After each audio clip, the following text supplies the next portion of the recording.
अस्सलाम वालेकुम व्यूअर्स, मेरा नाम मोहम्मद उस्मान वट्टू है और आज आप देख रहे हैं मुगीज़ अकरम ऑफिशियल यूट्यूब चैनल।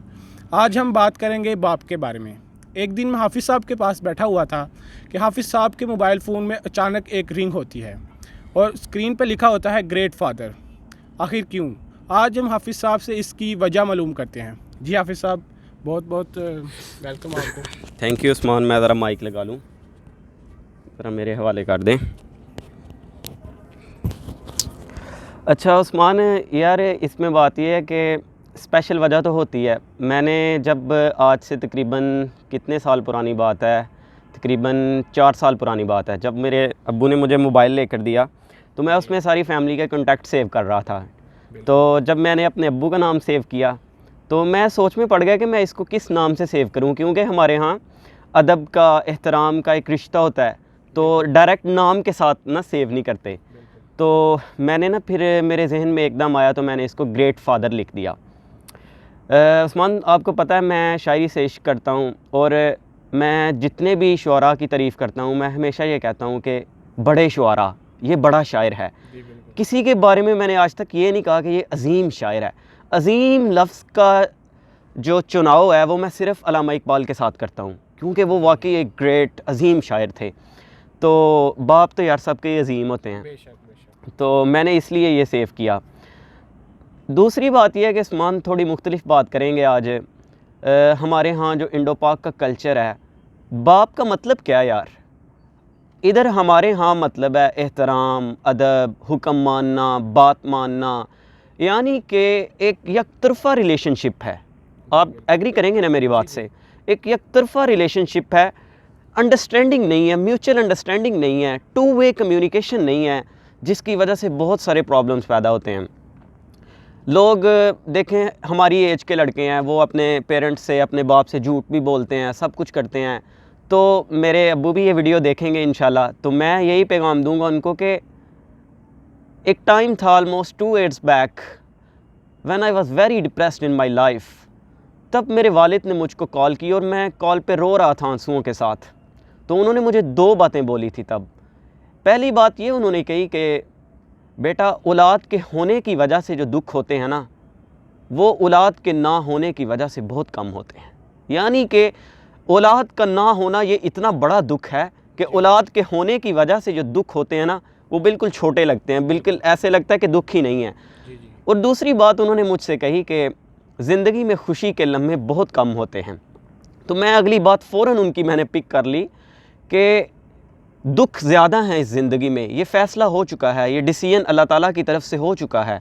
तो फिर हमने खुशी को हासिल करने के लिए गैर मामूली बहाने तलाश नहीं करने, हमने उसी दुख के अंदर जीना सीखना है, उस दुख के अंदर खुशी को तलाश करना है। दूसरी बात ये है कि हमारे यहाँ ये रिलेशनशिप गैप जो है ना, इसको कम होना चाहिए। एक तो ये जनरेशन गैप की वजह से है, वो क्योंकि पुरानी उम्र में और हम एक नई उम्र में हैं, तो इसलिए ना चीज़ों को समझने में बड़ी गलती हो रही है। हम एहतराम के पर्दे में जो बातें छुपा जाते हैं ना, वो शेयर नहीं करते अपने बाप के साथ, अपने वालिद के साथ। उसका बड़ा नुकसान हो रहा है। पहले तो एक बेटे को, एक बेटी को नुकसान हो रहा है, उसके बाद वो सोसाइटी और पूरे मुल्क को उसका नुकसान हो रहा है। दूसरी ये है कि हम बेटे और एक बेटी होती है, उसके साथ भी बाप का बड़ा रिलेशनशिप होता है, वो भी अदब में। बेटी के साथ तो और भी अदब का रिलेशन होता है, तो बेटी का अक्सर बहुत प्यार होता है, लेकिन वो एक यानी उसमें यार शेयरिंग नहीं है, रिस्पेक्ट होती है, ओबे, ये सारे लफ्ज़ होते हैं, डायरेक्ट हुक्म माना जाता है, लेकिन उसमें शेयरिंग और इन्जॉयमेंट नहीं है। मेरा आपसे क्वेश्चन है, आपने कभी अपने बाप के साथ अपने एहसासात, अपने जज्बात ये शेयर किए हैं? कभी आपने अपने वालिद के साथ बैठ के कोई बुक डिस्कस की है? कभी उनको कोई लतीफ़ा सुनाया है? कभी कोई फ़िल्म डिस्कस की है? ये बहुत कम होता है यार। मतलब इस एहतराम, ये एहतराम के पर्दे में है ना सब कुछ। इसकी वजह से वो जो एक रिश्ता था जो हमें बहुत कुछ दे सकता था, प्रोडक्टिव रिलेशनशिप जो अपने बाप के साथ होना चाहिए, वो हमें बहुत कुछ दे सकता था, लेकिन वो इस एहतराम के पर्दे में, ये एहतराम तो अपनी जगह है, लेकिन इसके पर्दे में जो हिचकिचाहट है, जो सब कुछ है, इसकी वजह से बड़ा नुकसान हो रहा है। तो मैं ये चाहता हूँ कि ये प्रॉब्लम सॉल्व होनी चाहिए। हम अपने बाप के साथ जिधर उनका हुक्म मानते हैं, उनका रूल ओबे करते हैं, सब कुछ करते हैं, इसके साथ साथ शेयरिंग और इन्जॉयमेंट भी होनी चाहिए। जी जी बिल्कुल। وہ تکلف وہ نہیں ہونا چاہیے جی. وہ اس طرح ظاہر سی بات ہے کہ دوست باپ اچھا ہو سکتا ہے, لیکن وہ دوستوں کے ساتھ جو تکلف ہوتا ہے وہ تو نہیں ہوتا, ظاہر سی بات ہے. لیکن میں یہ چاہتا ہوں کہ یار اس طرح کے عثمان گیپ کم ہونے چاہیے, اور اس سے بڑا فائدہ ہوتا ہے. اور انڈو پاک کا اسپیشلی مسئلہ یہ ہے کہ جو وہ حکم صادر کر دیتے ہیں کہ اسی طرح کرنا ہے, پھر وہ ٹرینڈز ہیں معاشرے میں کچھ, اس کو فالو کرتے ہیں سب, کہ اگر اس کا بیٹا یہ ہے تو میرے بیٹے کو یہ ہونا چاہیے. وہ اس کو پہچانتے ہی نہیں ہیں. یعنی باپ اور ماں ایک ایسی شخصیت ہے جس نے اپنے بچے کو پہچاننا ہوتا ہے, اس کی خود ہی کو ڈسکور کرنا ہوتا ہے کہ میرا بچہ کس کیٹیگری کا ہے اور یہ کس فیلڈ میں کام کر سکتا ہے. وہ یہ چیز نہیں دیکھتے, وہ ٹرینڈز کے پیچھے بھاگتے ہیں. پھر جب ناکامیاں ہوتی ہیں تو پھر وہ ظاہر ہے پیچھے سے اس طرح کی باتیں کہ وہ پھر بچہ بھی کہتا ہے کہ جب میرا پیشن ہی یہ نہیں ہے, مجھے اس طرف لگایا جا رہا ہے,